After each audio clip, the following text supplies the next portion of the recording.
N'hésitez pas à liker la vidéo pour nous encourager. Et si vous êtes nouveau sur la chaîne, abonnez-vous et activez la cloche de notification pour ne manquer aucune de nos prochaines vidéos.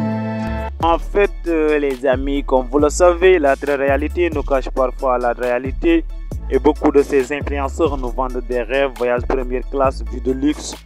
Pour mener cette vie, beaucoup de ces influenceurs tombent dans les arnaques, trading, fausse identité et placement de produits. Et du coup, Booba, Rachid et le loup de la street ont mené ce combat durant toute cette année. Il y a le loup de la street qui prône la logique, le bon sens et la transparence. Aujourd'hui, on va écouter les propos du loup de la street qui fait polémique.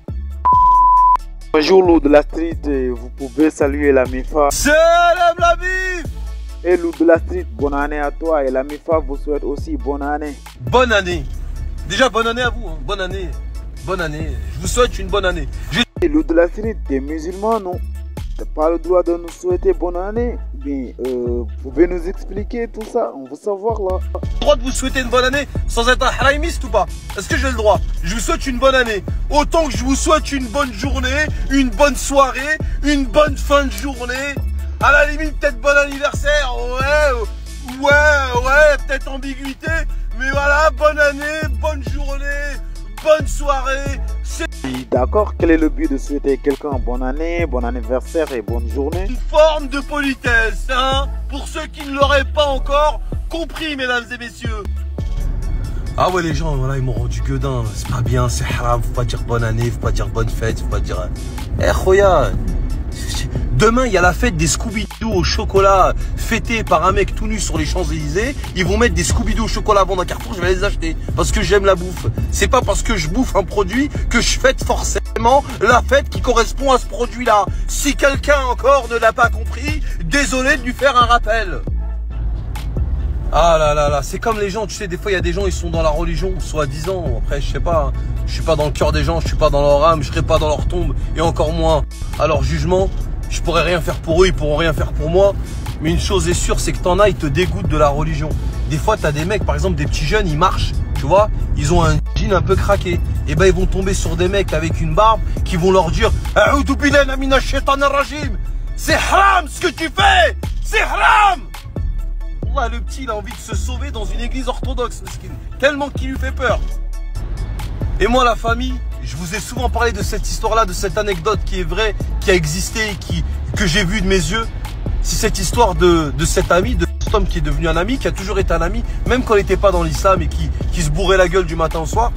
Il y a un frérot, il buvait pendant 8 ans. Et tous les jours, il allait dans une sandwicherie, tenue par des frères, pétés, fonce-dés. Flash de vodka, absolute, Red Bull. Tous les jours, du lundi au dimanche sans répit. Ramadan, pas Ramadan, ce que tu veux. Fonce-dés tous les jours. Les frères, écoutez bien. Wallah, pendant 7 ans, toujours il l'a accueilli avec le sourire, le mec il était pété. Il lui a enlevé son flash. Salam alaikum, tu vas bien? Assis-toi, khoya, tiens une bouteille d'eau. Mange un sandwich un peu, ça va t'éponger, Inch'Allah, l'alcool. Ils ont parlé avec lui comme ça. Pendant des années et des années. Ils lui ont fait des rappels. Ils ont été souriants avec lui. Ils l'ont jamais jugé. Tellement qu'ils ont été gentils avec lui, à la fin, le mec, il est rentré dans le deal tout seul. Wallah, et le frère il se reconnaîtra parce qu'il regarde mes snaps de temps en temps, même s'il me dit que des fois j'abuse, que je dis des gros mots. C'est un truc de ouf, Wallah. La famille, Wallah, ce mec là il était mal. Mais machallah, au jour d'aujourd'hui, il a travaillé pendant des années. Il a ouvert même sa sandwicherie là. Gros respect à toi, bisous mon frère, Wallah. Ça me fait grave plaisir.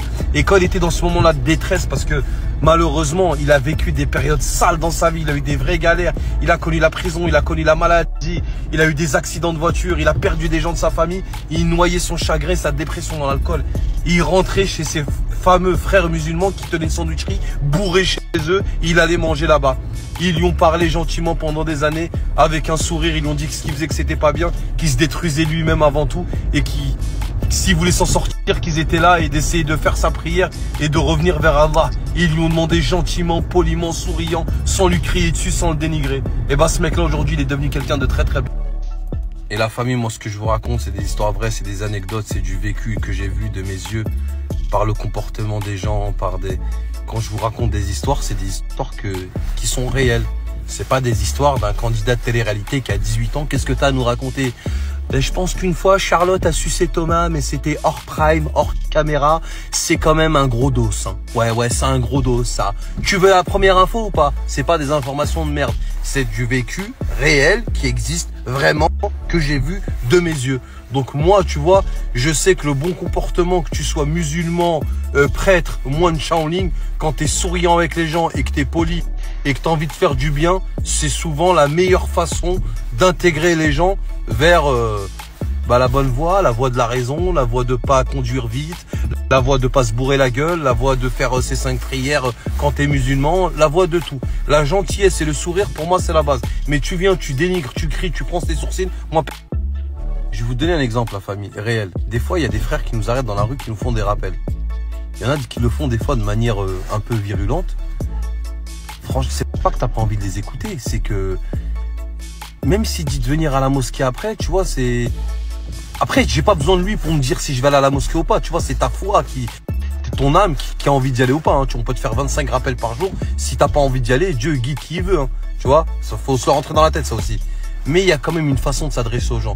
Mais quand tu tombes sur un frère, il te fait un rappel sympa, il est souriant, il est... Bon, attends, je te dis pas, il te fait des rappels, il reste sur la religion. Hein. Il te dit pas de boire un verre de chardonnay et d'organiser une partouze au Cap d'Agde. Attention, hein, on parle de religion, là, tu vois. Mais il te parle de religion gentiment, tu vois. Salam frérot, tu vas bien et tout. T'as vu, il y a un hadith qui dit que, machallah, le rappel profite aux croyants.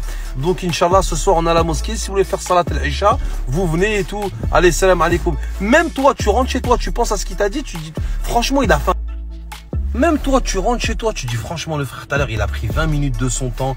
Il a été gentil, il faisait froid, il est resté dehors. Il m'a parlé, il était souriant. Et je vais aller faire salat al-Isha ce soir à la mosquée. Et je vais lui faire plaisir. Je vais dire, c'est toi qu'on a vu, tu m'as vu tout à l'heure dans la rue. Comme ça, lui, il est content. Toi, t'es content. Tout le monde est content. Et lui, il a pris des hasanettes parce qu'il t'a parlé. Et grâce à lui, entre guillemets, t'es venu à la mosquée faire salat al-Isha. Tout le monde est content. Voilà. Appelez ça comme vous voulez, mais c'est quand même mieux. C'est mieux. Tu vois? Mais t'en as qui sont sur Internet ou qui te croisent dans la rue. Encore, tu me dis de dire joyeux Noël quand t'es musulman, c'est pas bien. À la limite, ouais. Mais Roya, bonne année, bonne soirée, bonne santé, bonne je sais pas quoi. C'est une formule de politesse. Hein. C'est de la politesse. Bonne soirée, bonne journée, bonne fin de journée. Il y a quoi de mal en fait? Expliquez-moi, il y a quoi de mal à dire quelqu'un bonne journée? Parce que pour moi, bonne année ou bonne soirée, c'est strictement pareil. Hein. Eh mais dites-moi, les musulmans d'internet. Le soir avant de dormir. En bonne nuit. C'est haram ou pas de leur souhaiter? Excusez-moi. Eh mais dites-moi, les musulmans d'internet. Le soir avant de dormir. Si tu dis à tes enfants bonne nuit, c'est haram ou pas de leur souhaiter bonne nuit?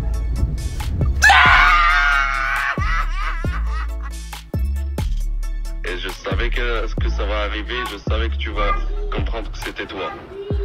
Bon les amis, c'était ça, si cette vidéo vous plaît, abonnez-vous, activez la cloche de notification et n'oubliez pas de laisser vos commentaires en bas de la vidéo.